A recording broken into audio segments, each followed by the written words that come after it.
హల్లెలూయా! దేవునికి స్తోత్రం. సృష్టికర్త అయిన యేసు ప్రభువారు పరిశుద్ధ గ్రంథం నుండి ఈరోజు మన కొరకు ఇస్తున్న వాగ్దానం అపోస్తలుడైన పౌలు కొరింథీయులకు రాసిన మొదటి పత్రిక 6వ అధ్యాయం 11వ వచనం.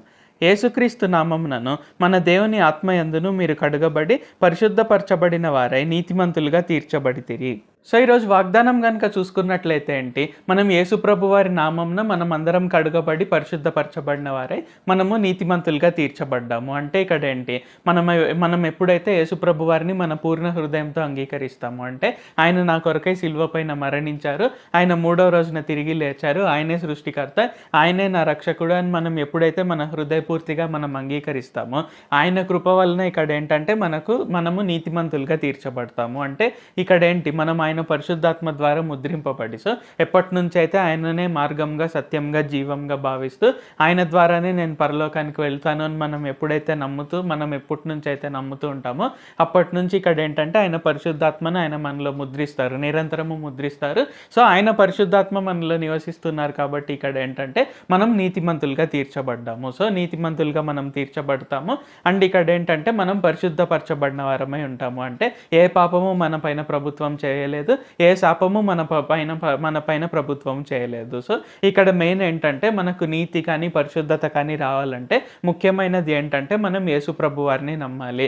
అంటే ఇక్కడ ఏంటి, ఆయనే నా రక్షకుడు, ఆయనే నా సృష్టికర్త అనేది మనం క్లియర్గా హృదయపూర్తిగా అంగీకరించాలి. సో అప్పుడు ఏంటంటే నీతి అనేది పరిశుద్ధత అనేది ఆయన కృప వలన మనకు ఉంటుంది. అంటే మనం నీతిమంతులుగా పరిశుద్ధులుగా ఆయన కృప వలన మనం తీర్చబడతాము. అండ్ అలాగే ఇక్కడ ఏంటంటే మనం నీతిమంతులము పరిశుద్ధులము కాబట్టి మనము ఖచ్చితంగా నిత్య జీవానికి వారసులము. ప్రార్థించుకుందాం. ప్రభువా, దేవా, సర్వాధికారి, మాకు ఇంకొకసారి ప్రార్థించుకునేందుకు అవకాశం ఇచ్చినందుకు వందనాలు తండ్రి. మీరు మా కొరకే చేసిన ప్రతి ఒక్క మేలుని బట్టి మీకు వందనాలు, స్తుతులు, స్తోత్రాలు తండ్రి. ఈరోజు వాగ్దానంని బట్టి వందనాలు తండ్రి. ప్రభువా, దేవా, మీరే మా రక్షకుడు, యేసయ్య మీరే మా రక్షకుడు, మీరే మా సృష్టికర్త. అంటే మా పాపాల కొరకై, మా దోషాలన్నిటి కొరకై మీరు సిలువ పైన మరణించారు, 3వ రోజున తిరిగి లేచారు అని మేము నమ్మినట్లయితే ఖచ్చితంగా మేము నీతిమంతులుగా పరిశుద్ధులంగా తీర్చబడతాము అని మాకు తెలియజేసినందుకు వందనాలు తండ్రి.